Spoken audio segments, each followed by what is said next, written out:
समस्याएं हैं, कई जनता ने हमें आवेदन दिए हैं, उन सबको हम लेकर के उन्हें देंगे। और घूमने से यह प्रतीत हो रहा है जो समस्याएं यहाँ दिख रही है वो किसी से छुपा हुआ नहीं, आप तो वर्षों वर्षों से देख रहे हैं। लेकिन आयोग जब आई है और देखेगी तो हम आपको 28 तारीख को पूरा ब्रीफ कर देंगे कि क्या हमें मिला है, क्या नहीं मिला है। नहीं मिला है तो आयोग का जिम्मेदारी है कि उनको पुनर्वास किया जाए। देखिए, जो विषय आपने उठाया है ये आम पब्लिक का भी विषय है। इसी विषय को ध्यान में रखते हुए आयोग आई है, पुनः विचार करेगी, बैठेगी और बीसीसीएल के सभी सीएमडी सहित पूरा डिपार्टमेंट के साथ हमारी बैठक होगी और एक एक विषय पर चर्चा होगी।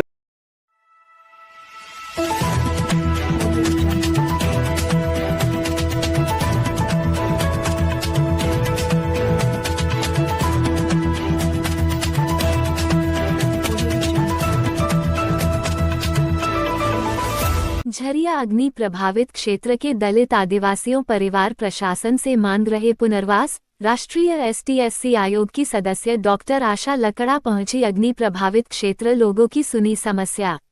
झरिया के अग्नि प्रभावित क्षेत्र में रहने वाले दलित आदिवासी परिवार दशकों से पुनर्वास की मांग कर रहे हैं। खासकर आउटसोर्सिंग क्षेत्रों में रहने वाले गरीब आदिवासी परिवारों की समस्याएं दिन ब दिन गंभीर होती जा रही हैं।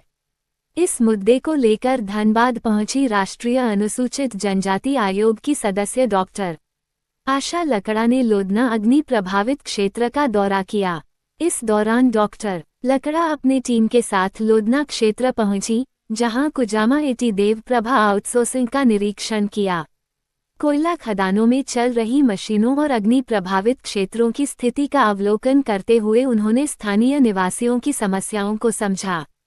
इस दौरान डॉक्टर लकड़ा एनएस लोधना स्थित रक्षा काली धाम भी पहुंची, जहां उन्होंने मां रक्षा काली के दर्शन किए। वहीं डॉक्टर आशा लकड़ा ने कहा कि अनुसूचित जनजाति आयोग का मुख्य उद्देश्य आदिवासी समुदायों के अधिकारों और उनके संरक्षण को सुनिश्चित करना है। उन्होंने संविधान के अनुच्छेद 338(5) का जिक्र करते हुए बताया कि आयोग का दायित्व है कि वह आदिवासियों के विकास और उनकी योजनाओं में सक्रिय भागीदारी सुनिश्चित करे। डॉक्टर लकड़ा ने ओपन कास्ट परियोजनाओं के प्रभाव का जायजा लिया और क्षेत्र में हो रही समस्याओं पर BCCL Bharat coking coal limited के अधिकारियों से चर्चा की।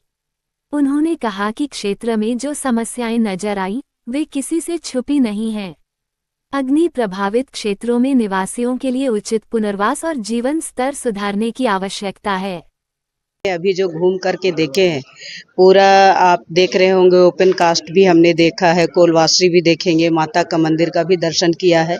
चलते समय और उस जगह पर देखने से कई बातें सामने आती है और हमारा कोकिल कोल लिमिटेड यानी बीसीसीएल का रिव्यू मीटिंग भी है। उस समय जितने भी जो समस्याएं हैं, कई जनता ने हमें आवेदन दिए हैं, उन सबको हम लेकर के उन्हें देंगे। और घूमने से यह प्रतीत हो रहा है जो समस्याएं यहाँ दिख रही है वो किसी से छुपा हुआ नहीं, आप तो वर्षों वर्षों से देख रहे हैं।